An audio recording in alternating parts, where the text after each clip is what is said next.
Hello guys and welcome back to best കാപ്പിക്സ്. ഇന്നത്തെ വീഡിയോയിലൂടെ നമ്മൾ നോക്കാൻ പോകുന്നത് നമ്മുടെ എലവേറ്റിൻ്റെയും അതുപോലെ തന്നെ ക്രെറ്റയുടെയും ചെറിയൊരു കമ്പാരിസൺ പോലെയാണ്. ഞാൻ എപ്പോഴും ചെയ്യുന്ന പോലെ തന്നെ ഓരോ വാഹനത്തിൻ്റെയും പ്ലസ് പോയിന്റ്സ് ആയിരിക്കും നമ്മൾ മെൻഷൻ ചെയ്യാൻ പോകുന്നത്. എന്തായാലും ക്രെറ്റ ഫേസ് ലിഫ്റ്റ് എടുത്തിറങ്ങിയതാണല്ലോ, അതുകൊണ്ട് തന്നെ നമുക്ക് ആദ്യം ക്രെറ്റയിൽ നിന്ന് തന്നെ സ്റ്റാർട്ട് ചെയ്യാം. അതായത് എലവേറ്റിന് മേലെ നിങ്ങൾ ക്രെറ്റ എടുക്കാനുള്ള പോയിന്റ്സ് ആണ് നമ്മളിവിടെ നോക്കുന്നത്. 5 പോയിന്റ്സ് ആണ് മെയിനായിട്ടുള്ളത്.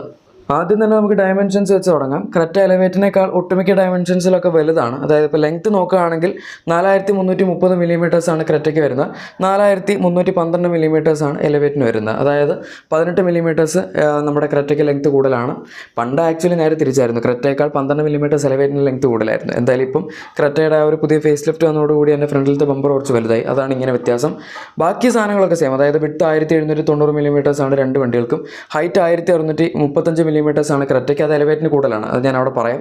പിന്നെ വീൽ ബേസ് 2610 മില്ലിമീറ്റേഴ്സാണ് നമ്മുടെ ക്രെറ്റയിൽ വരുന്നത്, അതും എലവേറ്റിൽ കൂടുതലാണ്, അത് ഞാൻ അവിടെ എലവേറ്റിൻ്റെ കേസിൽ പറയാം.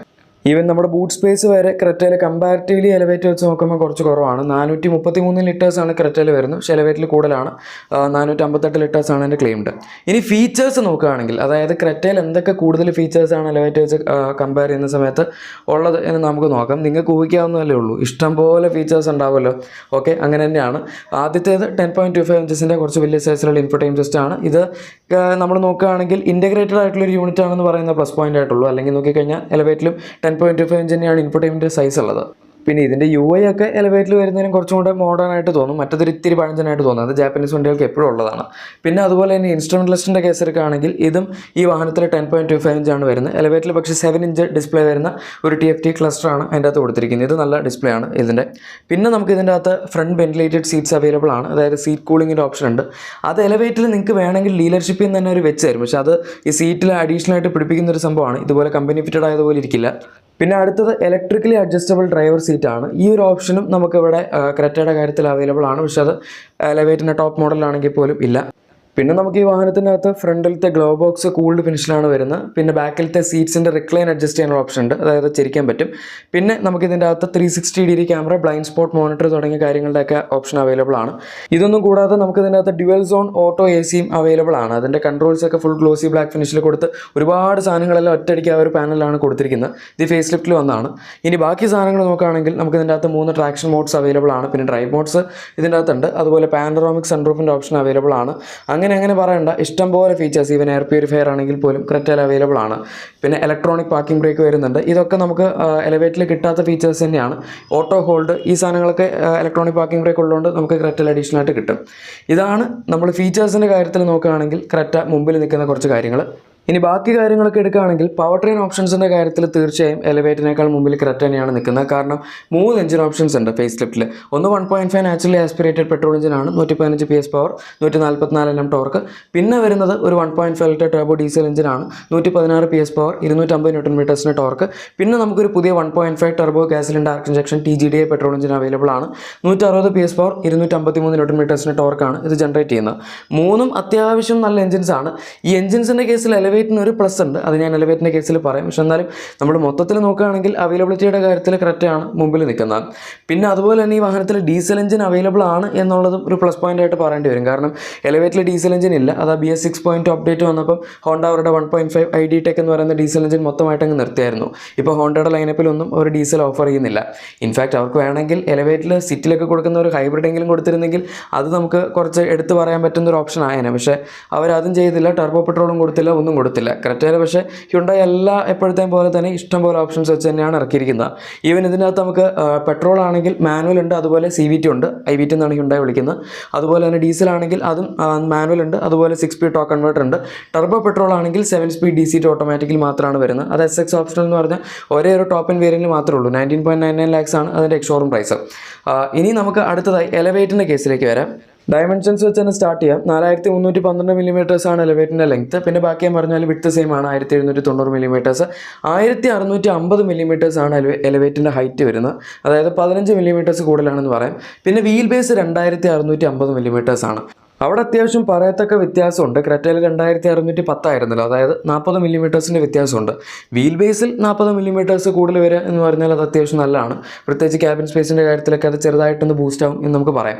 വലിയ രീതിയിലൊന്നുമില്ല, 40 മില്ലിമീറ്റർ എന്ന് പറഞ്ഞാൽ 4 സെൻറ്റിമീറ്റർ ആണ്, അത്രേ ഉള്ളൂ. എന്നാലും ചെറിയൊരു അഡീഷണൽ ഗെയിൻ ഉണ്ടാവുമല്ലോ. പിന്നെ അതുപോലെ ഗ്രൗണ്ട് ക്ലിയറൻസിൻ്റെ കാര്യം എടുക്കുകയാണെങ്കിൽ നല്ല വ്യത്യാസമുണ്ട്. ക്രെറ്റയിൽ 190 മില്ലിമീറ്റേഴ്സും ഈ വണ്ടിയിൽ 220 മില്ലിമീറ്റേഴ്സുമാണ്. 30 മില്ലിമീറ്റേഴ്സിൻ്റെ കൂടുതൽ ഡിഫറൻസ് എലവേറ്റിൽ വരുന്നുണ്ട് ഗ്രൗണ്ട് ക്ലിയറൻസിൽ. അതായത് എലവേറ്റിൻ്റെ അടി ഇടിക്കുകയില്ല എന്ന് നിങ്ങൾ വിചാരിച്ചോ, ഒരു കുഴപ്പമില്ല.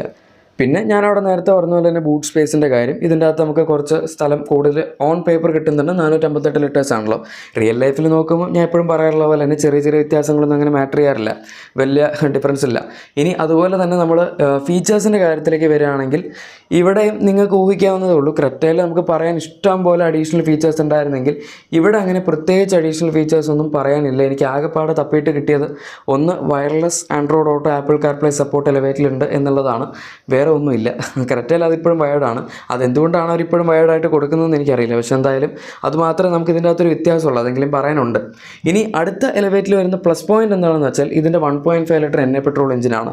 അതിപ്പോൾ പറഞ്ഞു വരുമ്പം വലിയൊരു പ്ലസ് ആയിട്ട് നമുക്ക് തോന്നുന്നില്ല. കാരണം ബാക്കി ഇഷ്ടം പോലെ കമ്പനികൾ ടെർബോ പെട്രോളും ഓപ്ഷൻസും ഒക്കെ കൊടുക്കുന്ന സ്ഥിതിക്ക് ഇതെങ്ങനെയാണ് ഒരു പ്ലസ് ആയിട്ട് പറയുന്നത് എന്ന് നിങ്ങൾ ചോദിക്കുമായിരിക്കും. പക്ഷേ എന്നാൽ നമ്മൾ ക്രെറ്റയിൽ വരുന്ന 1.5 ലിറ്റർ എണ്ണ പെട്രോൾ വെച്ച് കമ്പയർ ചെയ്യുകയാണെങ്കിൽ ഇത് അതിനേക്കാൾ കുറച്ചും കൂടെ ഫാസ്റ്റ് ആയിരിക്കും. അതായത് ഏകദേശം ഒരു 11 സെക്കൻഡ്സിനടുത്താണ് 0 എടുത്തുന്നത്. 11-12 സെക്കൻഡ്സിനടുത്തെടുക്കും. മറ്റേ ഏകദേശം ഒരു 13 സെക്കൻഡിനടുത്തൊക്കെ എടുക്കും. അതായത് ഓൺ പേപ്പർ മാത്രമല്ല റിയൽ ലൈഫിലാണെങ്കിലും നമുക്ക് ഒരു ഹോണ്ടയുടെ ഐവിടെക് എഞ്ചിൻ്റെ ഒരു ഹയർ റവിംഗ് നേച്ചറൊക്കെ ഇതിനകത്ത് കിട്ടും. പിന്നെ ഇത് അത്ര സൈലൻ്റ് ആയിട്ടുള്ളൊരു എഞ്ചിനാണല്ല. ക്രെറ്റയുടെ കമ്പാരിറ്റീവ്ലി ഇത്തിരി കൂടെ സൈലൻ്റ് ആണ്. ഞാനിതൊരു ജാപ്പനീസ് എഞ്ചിനെ പറ്റി ഇങ്ങനെ പറയേണ്ടി വരുന്ന വിചാരിച്ചില്ല. പക്ഷേ എന്നാൽ പോലും ഹയർ റെവ്സിലേക്കൊക്കെ പോകുന്ന സമയത്ത് ഇത് ഭയങ്കര നോയ്സി ആവും. എഗൈൻ അത് ഈ വണ്ടിയുടെ എഞ്ചിൻ്റെ ക്യാരക്ടറാണ്. എന്നാൽ പോലും അത് ഇപ്പോഴത്തെ ആൾക്കാർക്ക് ഇഷ്ടപ്പെടുമെന്ന് എനിക്കറിയില്ല. പിന്നെ രണ്ട് വണ്ടികളിലും കോമൺ ആയിട്ട് തന്നെ CVT ഓട്ടോമാറ്റിക് ട്രാൻസ്മിഷനാണ് 1.5 പെട്രോളിൻ്റെ കൂടെ വരുന്നത്. എന്ന് വെച്ചാൽ രണ്ടിൽ ഏതെടുത്താലും കണക്കായിരിക്കും. രണ്ടിലും വലിയ പവറൊന്നും ഉണ്ടാവില്ല. ആ റബ്ബർ ബാൻഡ് എഫക്റ്റ് ഒക്കെ തീർച്ചയായും 1.5 എണ്ണ പെട്രോളിലേക്ക് വരുമ്പോഴേക്കും CVT എടുത്തു കഴിഞ്ഞാൽ അതിൻ്റെ അകത്ത് ഉണ്ടാവും.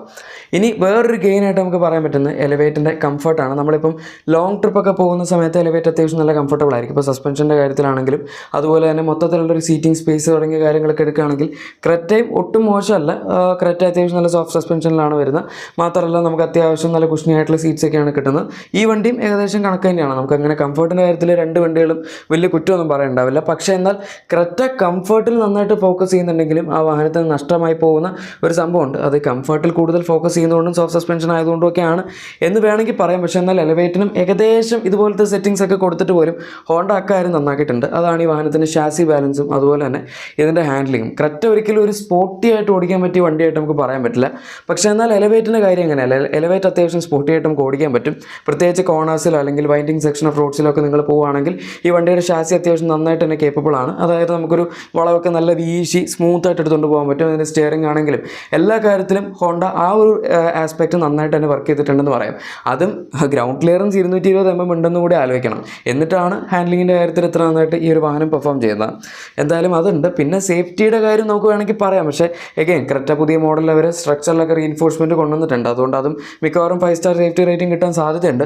ഈ വണ്ടിക്കും 5 സ്റ്റാർ സേഫ്റ്റി റേറ്റിംഗ് കിട്ടുമെന്നാണ് ഞാൻ പ്രതീക്ഷിക്കുന്നത്. അങ്ങനെ ഹോണ്ട സേഫ്റ്റിയുടെ കാര്യത്തിൽ ഒരിക്കലും കോംപ്രമൈസ് ചെയ്യാറില്ല. പിന്നെ ഈവൻ സേഫ്റ്റി ഫീച്ചേഴ്സ് ആണെങ്കിൽ പോലും എലവേറ്റിൻ്റെ ബേസ് മോഡലിൽ 2 എയർ ബാഗേ ഉള്ളൂ. പക്ഷേ ക്രെറ്റ അതേസമയം നമുക്ക് 6 എയർ ബാഗ്സ് വരുന്നുണ്ട്.